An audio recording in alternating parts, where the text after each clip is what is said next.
To clone a repository from GitHub in Cursor, open your sidebar, press Ctrl B, and this will open. Here, click on this icon and you will see this clone repository option. If you don't see this option, check the link in the description below. It will have a link to the video that shows you how you can enable Git in Cursor. If you see this, just click on clone repository and click on clone from GitHub. Then this option will pop up that says GitHub wants to sign in using GitHub.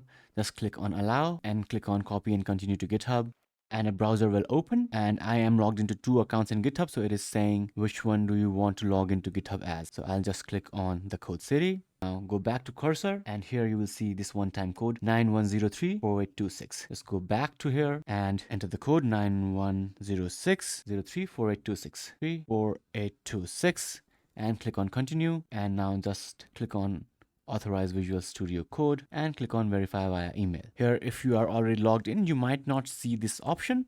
Now, since I was switching the accounts, I'm getting these options.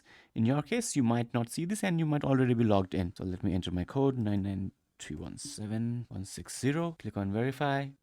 And now, as you can see, it says, congratulations, you're all set. Now you can go back to Cursor, and here, as you can see, you can list all your repositories. Let's click on the repository that we want to clone. Okay, let me just clone this one, Python emailer, and this is a folder where you want to clone your repository. So choose a folder, and don't make a project here because project folder will be cloned. Just go to the directory where you want to create your project, and just go to desktop and click on select as repository destination. And now here you'll see the message cloning Git repositories, and once it is done, it will ask you, do you want to open the clone repositories? Just click on open, and your Git repository that is recently cloned will be open. Okay, I don't have any code here, but the repository is open.